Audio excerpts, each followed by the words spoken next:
Hello. वालेकुम अस्सलाम sir. अल्हम्दुलिल्लाह सर, आप कैसे हैं? जी अल्हम्दुलिल्लाह हरीश।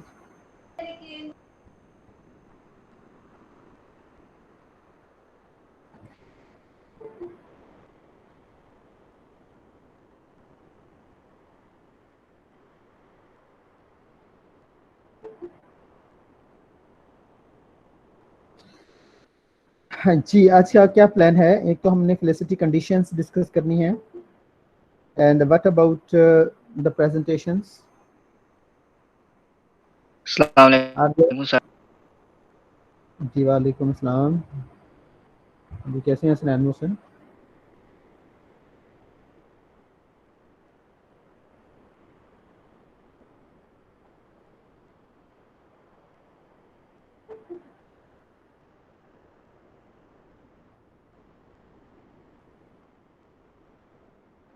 हेलो। जी सर। इनका आज का क्या है? प्रेजेंटर्स भी मौजूद हैं?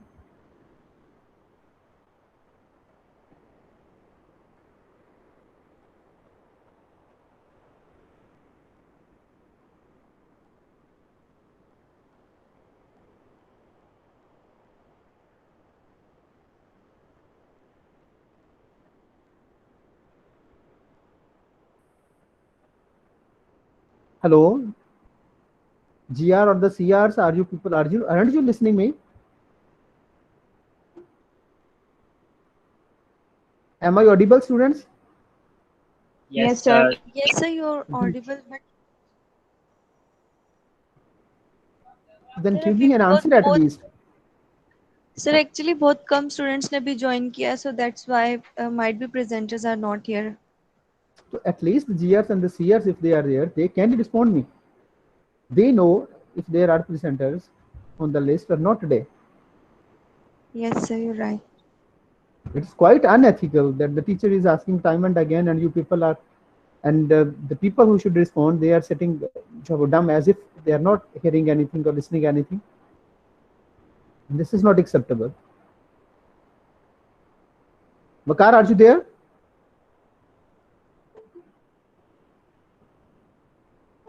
Hello, Makar, are you there?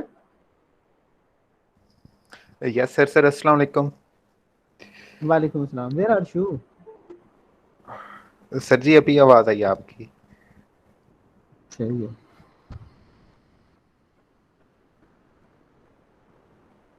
आपको पता है आज कोई प्रेजेंटेशन हैं स्टूडेंट्स की?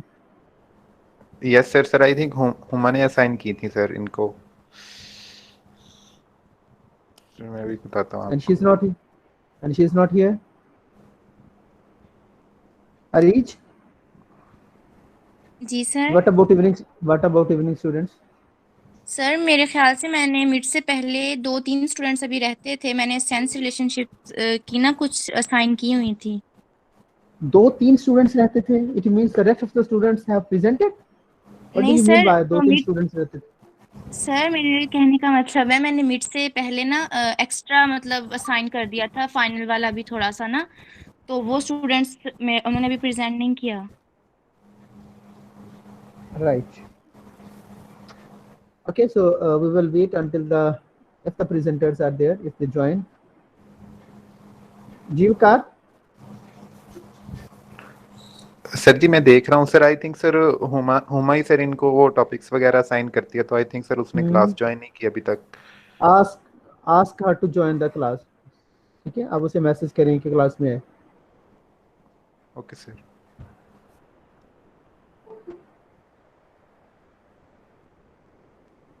So the students, we were discussing in the last lecture, we were discussing the speech acts, or we discussed the speech acts,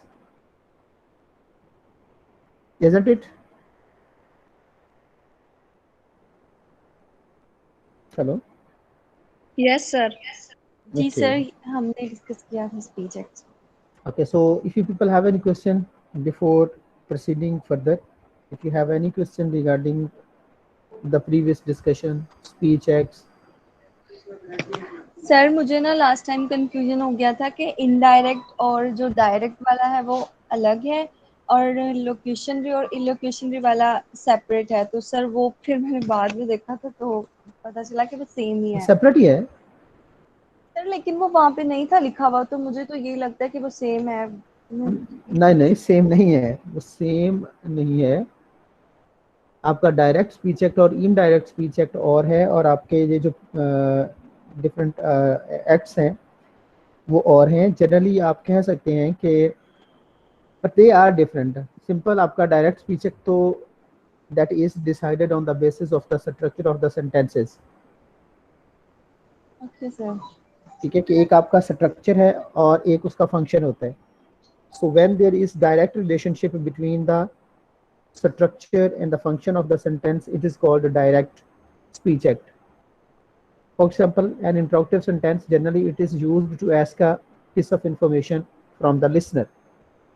So when an interrogative sentence is used just to have a piece of information, that is the direct speech act. क्योंकि interrogative जो sentence है तो वो तो अपने function के लिहाज से basically है ही इसी purpose के लिए। But when it is used for another purpose for which it is not made, तो ये इसका जो स्ट्रक्चर है, जब आप इस स्ट्रक्चर को इंट्रोगेटिव को उस पर्पस के लिए इस्तेमाल करते हैं जिसके लिए ये नहीं बना, मतलब इट इज नॉट यूज्ड और it is not made for giving commands और ऑर्डर्स और मेकिंग रिक्वेस्ट्स, तो ये इसके लिए नहीं बना। लेकिन जब आप इसको इस मकसद के लिए यूज करेंगे तो it means you are using it for indirect speech act, तो ये आपका इनडायरेक्ट स्पीच एक्ट होगा। बाकी फिर हमने वो लहदा से किए थे कि हमारा जो स्पीच एक्ट होता है ये तो अपने स्ट्रक्चर के लिहाज से है ना, तो generally speech act can be of 3 types: locutionary, illocutionary and perlocutionary. ये क्लियर थे? सर ये लोकेशनरी और इलोकेशनरी वाले में मुझे कंफ्यूजन है सर। मुझे लगता है कि ये डायरेक्ट और इनडायरेक्ट के साथ हम इसको रिलेट कर सकते हैं।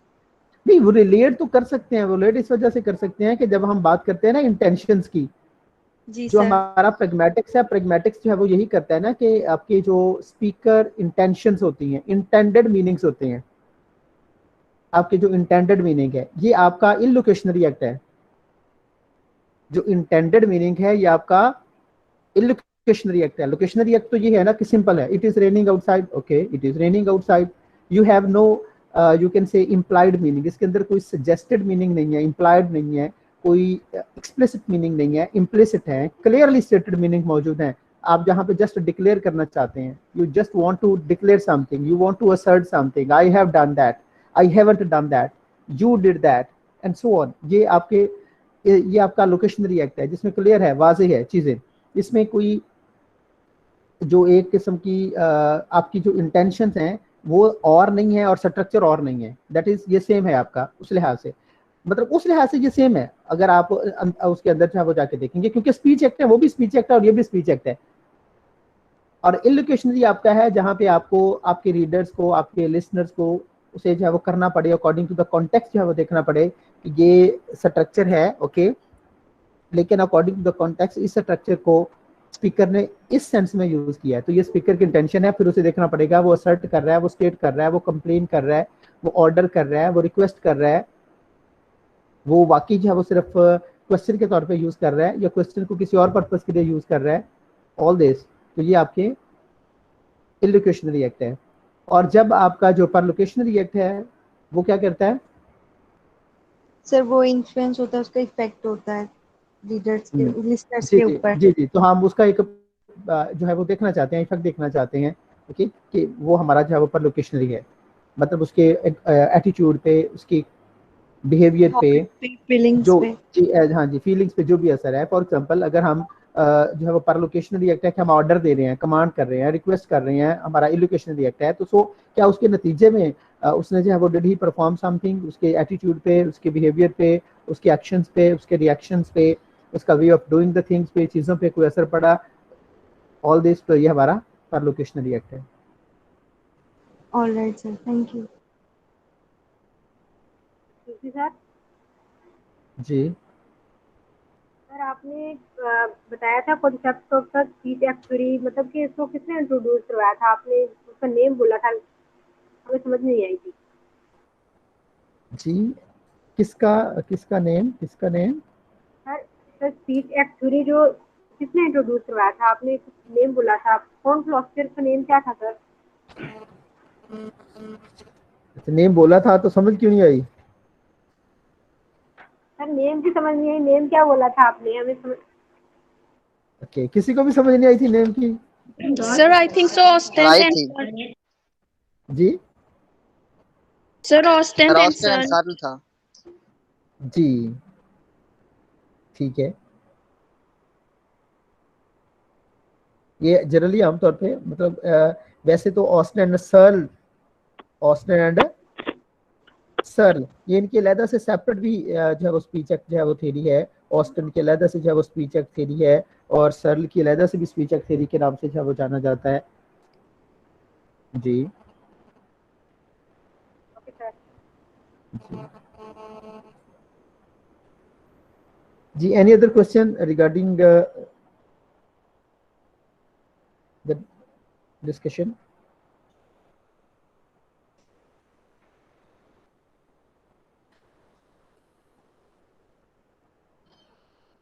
Hello,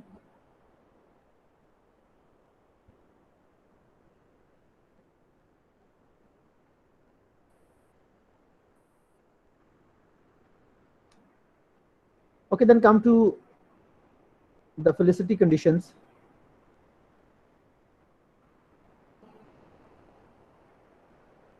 Am I audible, students? जी sir you are. Yes sir. Okay, okay, come to the felicity conditions. Sir ये नोट्स में गिवन अब नहीं है। नहीं, ये आप लोग को जो मैंने शेयर किया हुआ था ना, वो जो बल्कि आपके उसमें ग्रुप में मौजूद है, मैंने शेयर किया था। और लास्ट टाइम स्पीच एक्ट हमने इसी से भी देखे थे। ये फेलिसिटी ओके कंडीशन है, सर, आप लोग ओके के सर। साथ शेयर्ड है। No, it's felicity conditions. In fact, these are some conditions which are necessary so that a speech act can be performed, जिनको हम felicity conditions कहते हैं। अगर कोई स्पीच एक्ट या कोई अटरेंस इन कंडीशंस को फुलफिल नहीं करता, इन कंडीशंस को मीट नहीं करता, तो हम कहेंगे कि ये फेलिसिटस नहीं है। और अगर वो उन कंडीशंस को मीट करता है तो फिर वो हम कहेंगे कि वो फेलिसिटस है। For example, very common, all of you watch dramas, movies, or read novels, or read dramas as you also read in your course of studies. उसमें different dialogues uttered by different actors. अब वो जो dialogues हैं, कोई किसी को murder करने के लिए थ्रेट करता है, कोई किसी को प्रपोज करता है, कोई कहीं पे एक वेडिंग सीन दिखाया जाता है जिसमें a person declares someone husband and wife, okay, उनकी शादी करवा देता है। कहीं पे कोई किसी को एक मर्डर के लिए सुपारी देता है। And all these happenings, but nothing happens in reality. और हम कभी भी इस बात पे नहीं हुए, ना कभी ये कि आपने कहा ड्रामे में किसी की शादी देखी तो आपने अगले दिन कह दिया कि इसकी शादी हो गई। अगर किसी के डाइवोर्स ड्रामे में हो गई तो ना आपने जो है वो इस बात को इस अंदाज में किया कि रियलिटी में जो है वो डाइवोर्स हो गई। किसी ने किसी का मर्डर कर दिया, कोई एक्सीडेंट हो गया, ये हो गया, आपने कभी नहीं कहा, बिकॉज यू नो कि all this does not meet the felicity conditions. हम जनरली आपके दिन में फेलिसिटी का नहीं है, लेकिन हमें पता है कि नहीं नहीं नहीं, ये तो ड्रामा है, ड्रामे के अंदर तो ऐसा है। क्यों भी ड्रामे के अंदर ऐसा है कि जो आपकी जो एक अटरेंस वाला जो एक आपका या डायलॉग अटर करने वाला आपका जो एक्टर है, एक्ट्रेसेस है, जिस सिचुएशन में अटर किया जाता है, ये सारी कंडीशंस रियलिटी पे मबनी नहीं होती। उन्हीं को हम फेलिसिटी कंडीशंस कहती हैं कि जो कह रहा है कोई, उसके पास वो कहने की अथॉरिटी हो, और फिर जो आप किसी को कह रहे हैं आप उसमें सिंसियर भी हों, और जिसको आप ऑर्डर दे रहे हैं वो आपका ऑर्डर मानने के लिए पाबंद भी हो, ऑल दिस ये फेलिसिटी कंडीशंस हैं। अगर कोई एक स्पीच इवेंट क्या होता है, तो स्पीच एक्ट है, तो एक स्पीच इवेंट होता है, सिंपल स्पीच इवेंट आपकी वो सरकमस्टांसेस होते हैं, वो आपका कॉन्टेक्स्ट होता है, जिस कॉन्टेक्स्ट के अंदर आपके ये अटरेंसेस होते हैं, तो this context is called speech event. और जो आपका एक्चुअल अटरेंस होता है जिसके थ्रू सब कुछ परफॉर्म करते हैं, ये आपका स्पीच एक्ट होता है। और उसमें आपके परफॉर्मेटिव वर्ब्स हम यूज करते हैं, हमने ये चीजें जो है वो देखी थी। अब फेलिसिटी कंडीशन सिंपल यही है कि एक स्पीच एक्ट को, एक अटरेंस को ट्रू होने के लिए वो फेलिसिटी कंडीशंस का होना जरूरी है, तो फिर हम उसको फेलिसिटस कहेंगे। और अगर वो उन कंडीशंस को मीट नहीं करता तो हम उसको कहेंगे कि वो नॉन फेलिसिटस है या वो फेलिसिटस नहीं है। So then come to all this would be very much clear with the help of examples.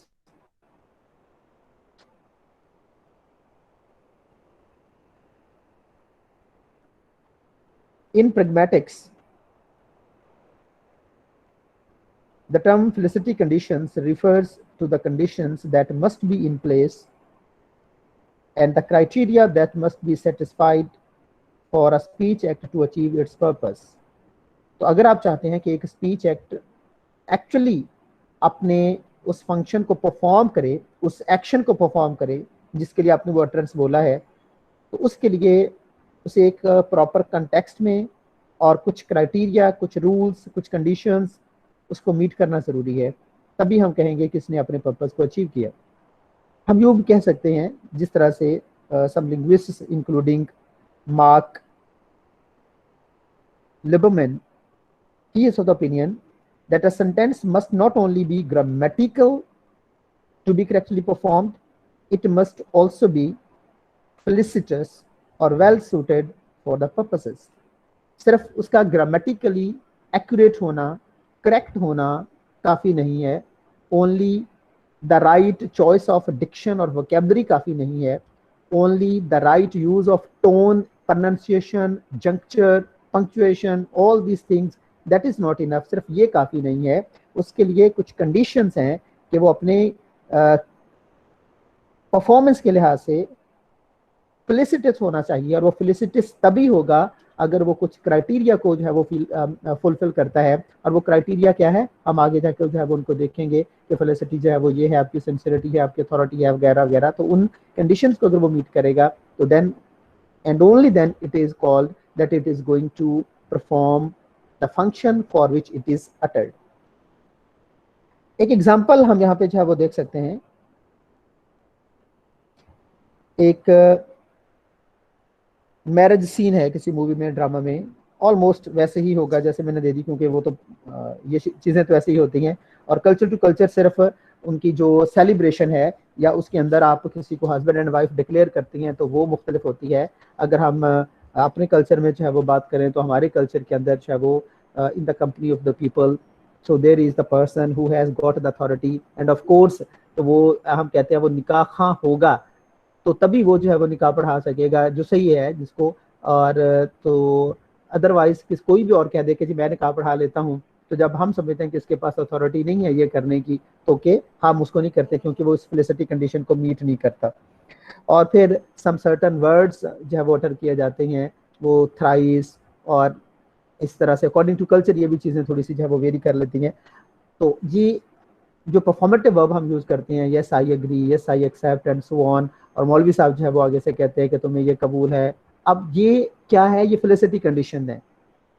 अब जब ये रियलिटी के अंदर जो है वो होती हैं तो okay, the action is performed, but when the same thing it takes place in a movie और इन अ ड्रामा, चीज़ें वही होती हैं, अल्फाज वही होते हैं, सीन ऐसे ही होता है। ऐसे मौलवी साहब भी दिखाए जाते हैं वहाँ पे ब्राइड एंड ब्राइडग्रूम भी दिखाई जाती है, वहाँ पे आपके गेस्ट्स भी दिखाए जाते हैं, सारी चीज़ें होती हैं। लेकिन even then you know that it is not taken place in reality. Why? Because क्योंकि वो फेलिसिटी कंडीशंस को मीट नहीं करता।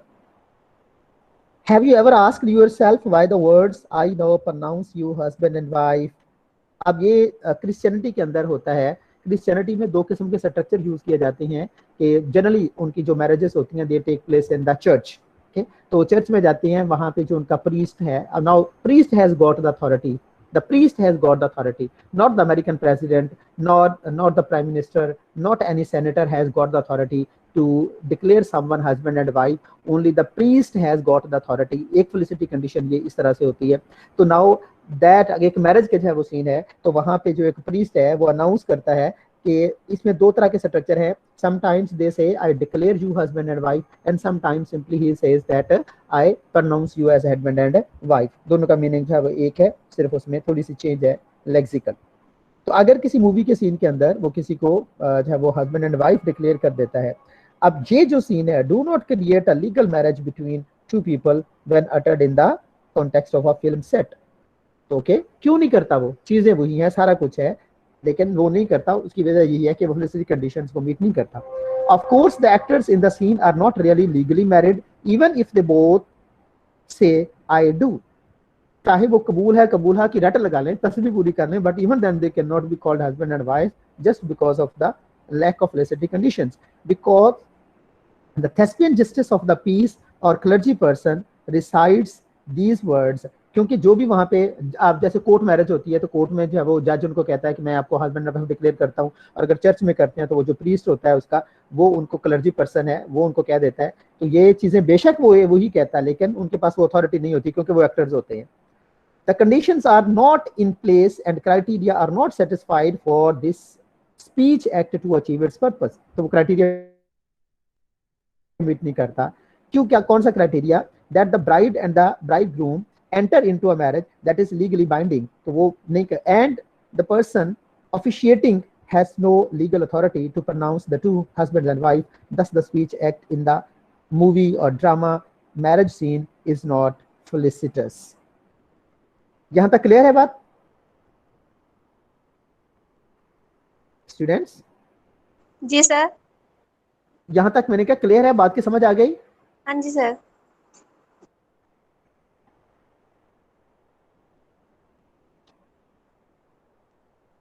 So now come to the types of felicity conditions. The felicity conditions can be categorized into the following. First is propositional content. This felicity condition that is termed as propositional content. What is proposition? What is proposition? That's Yes, semantic students, what is content. proposition? Yes, sir. Semantic content Yes. or expression. Exactly. Yes. Exactly. Semantic content. Propositional content which requires participants to understand language, not to act like actors. अब एक felicity condition ये है कि जो भी आप utterance आप कर रहे हैं, उसका स्पीच एक्ट का अगर आप उसको चाहते हैं कि वो पर्पस परफॉर्म करे, तो उसके लिए यू शुडंट बी एक्टिंग. आप उसको एक्टिंग ना करें, rather you should use it in the real situation, in the day to day life, without acting like an actor. तो आप एक लिव जो है वो जो एक सोसाइटी के वैसे जनरल मेंबर की तरह से आप बेटर करेंगे, किसी मूवी या ड्रामे के एक्टर के तौर पे नहीं करेंगे, otherwise it will not achieve it's purpose. Secondary है preparatory, where the authority of the speaker and the circumstances of the speech act are appropriate to its being performed successfully. जो कोई कह रहा है उसके पास वो अथॉरिटी भी होनी चाहिए. जैसे हमारी जो एक्चुअल लाइफ है उसके अंदर जो एक कोर्ट के अंदर आप जस्टिस है, उसके पास अथॉरिटी है to declare someone husband and wife. Church है, वहाँ के प्रीस्ट के पास है. मस्जिद है, तो वहाँ के जो निकाह हैं या जो आलिम है उसके पास ये अथॉरिटी मौजूद है कि वो किसी को कर सकता है, हस्बैंड एंड वाइफ डिक्लेयर कर सकता है. और फिर सर्कमस्टांसेस भी वैसे होने चाहिए, जो मूवी या ड्रामे के सर्कमस्टांसेस हैं, दे are not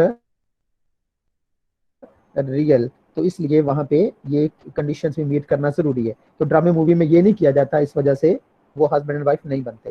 third felicity condition sincerity, where the speech act is being performed seriously and sincerely.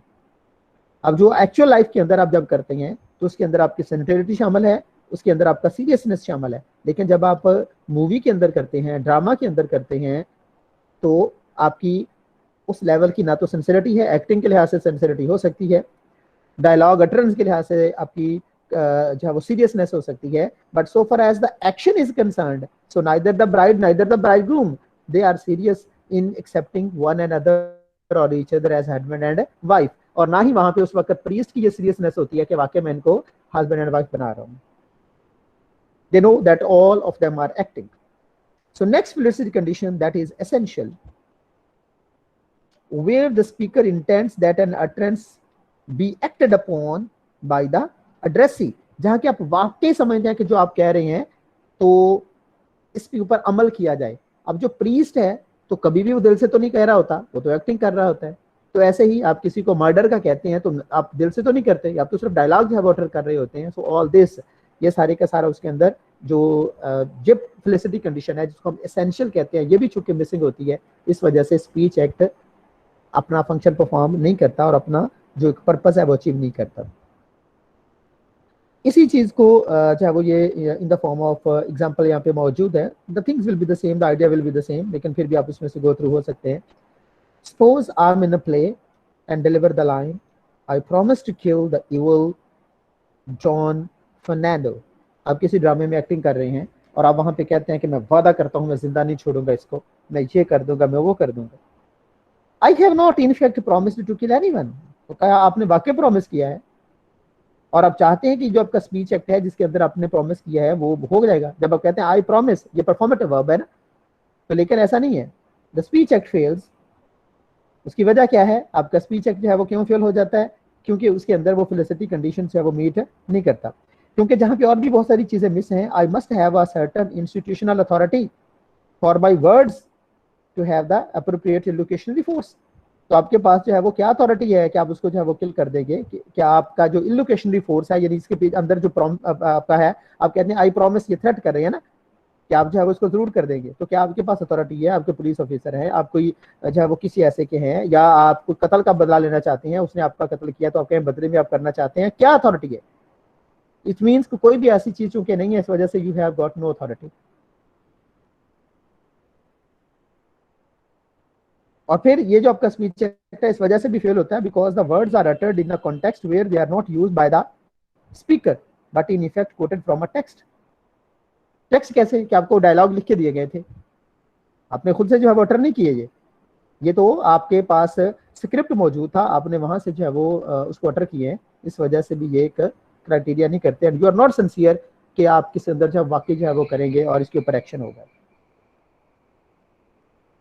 So in this example, कोई भी जो एक जो स्पीच की है, हॉगन्स स्पीच इज फेलिसिटस, इनफेलिसिटस है because he does not meet the propositional content condition नहीं है. कैसे? ही इज एक्चुअली एक्टिंग, क्योंकि वो रियल लाइफ में नहीं, एक्चुअल लाइफ में नहीं एक्टिंग कर रहा है. He also does not meet the preparatory condition को भी मीट नहीं करता because he certainly does not have the authority to kill anybody. He does not meet the sincerity condition because he does not actually want to kill someone. नहीं मारना चाहता वो किसी को भी.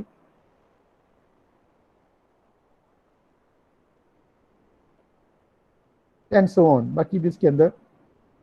And he does not meet the essential condition because he is not expecting that his words will be acted upon. तो ड्रामे में जितने मर्जी लोगों को कह दे, तो चाहे डॉन हो, बहुत बड़ा डॉन हो, तो ड्रामे में चाहे वो उसके कहने पे चाहे वो हजारों लोग कत्ल किए जाते हैं, लेकिन रियलिटी में no one is going to act upon his order and no one is going to even चाहे वो स्लैप समवन. मारना तो बहुत दूर की बात है, कि उसके कहने पे जो है किसी को थप्पड़ भी नहीं मारेगा. So in other words we can say he does not actually intended for someone else to kill Fernando, क्योंकि वो हकीकत में चाहता ही नहीं था कि कोई जो है वो उसके कहने पे उसको मार दे. सिंसियरिटी नहीं है. जी, यहाँ तक ठीक है? Hello. Yes, sir. Okay. We can have some other examples and observations in order to make the point clear. Performatives or performative verbs are utterances in which saying is doing and they are only successful if certain felicity conditions are fulfilled. तो ये मैं पहले जो है वो कर चुका हूँ कि हमारे performative verbs होते हैं जो कि एक्शन को परफॉर्म करते हैं, लेकिन वो तभी हो सकते हैं सक्सेसफुल जब वो फेलिसिटी कंडीशंस को मीट करें.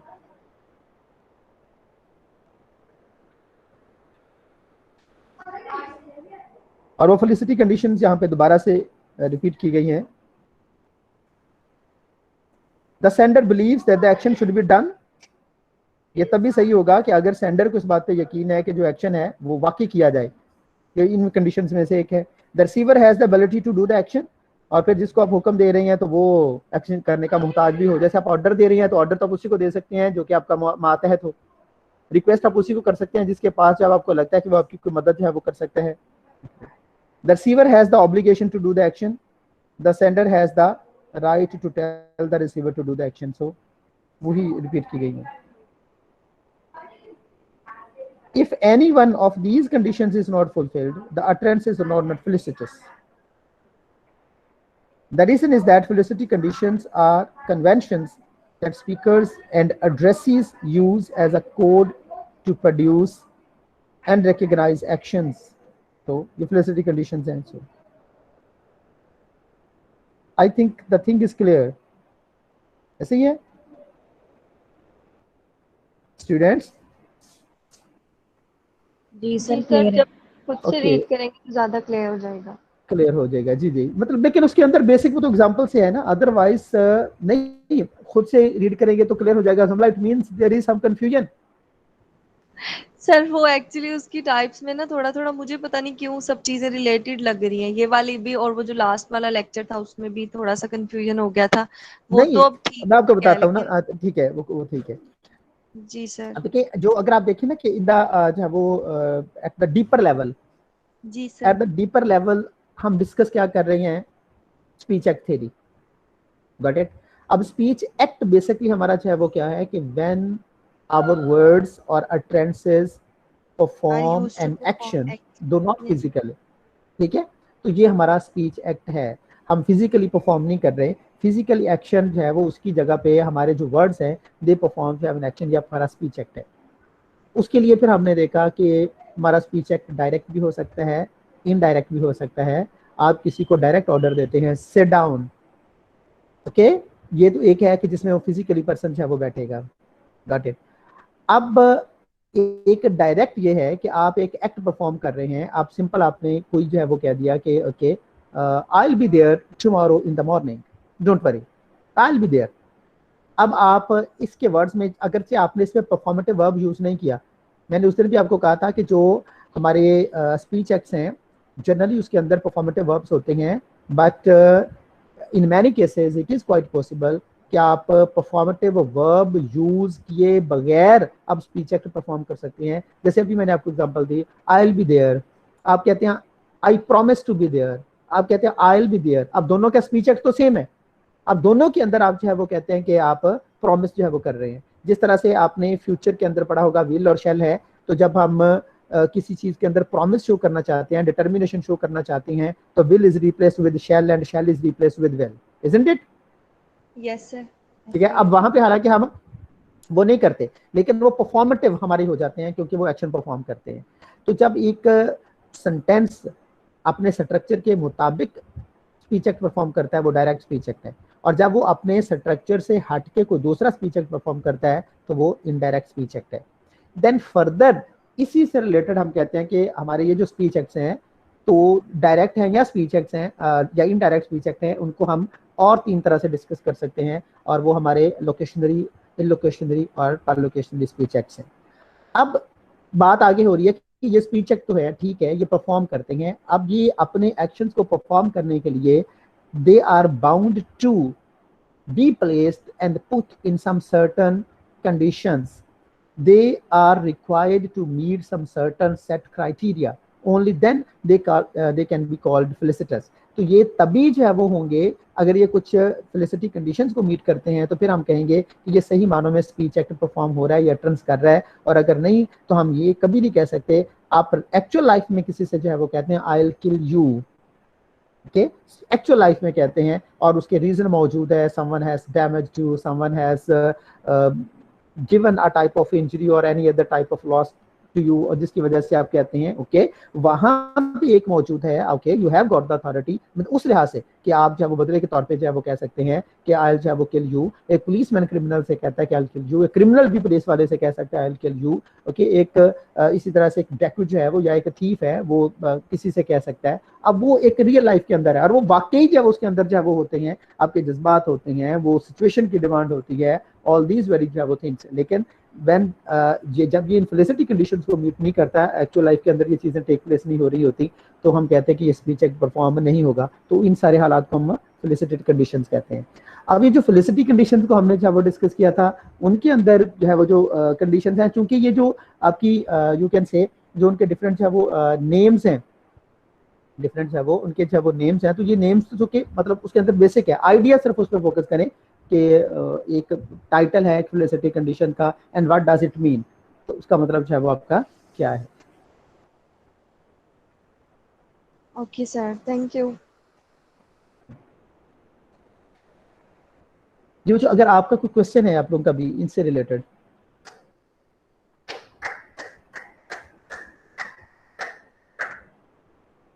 किसी का कोई क्वेश्चन है?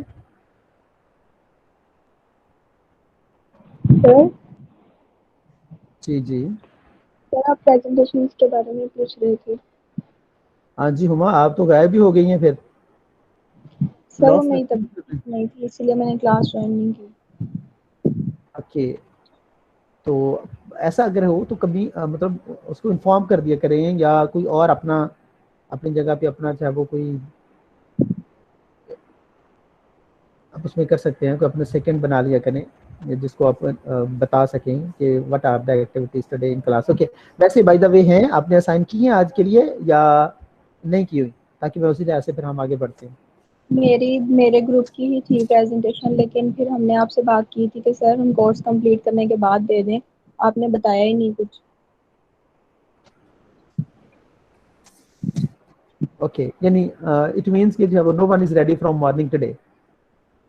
सर नहीं, हम प्रेजेंट कर देंगे अगर आप नहीं नहीं नहीं नहीं, मेरे I am not imposing the things, कोई मतलब उसमें नहीं है। ओके, मतलब if the things were not clear हम उसको कर लें। Okay, from evening, yes Areej, from evening.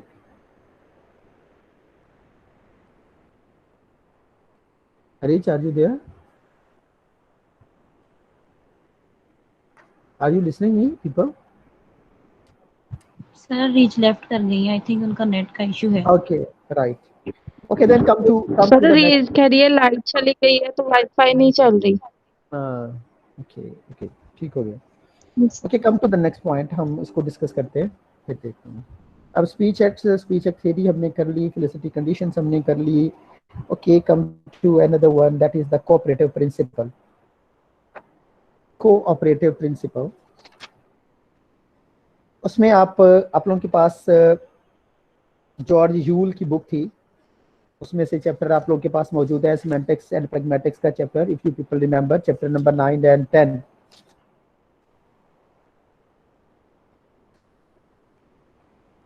Do you people have?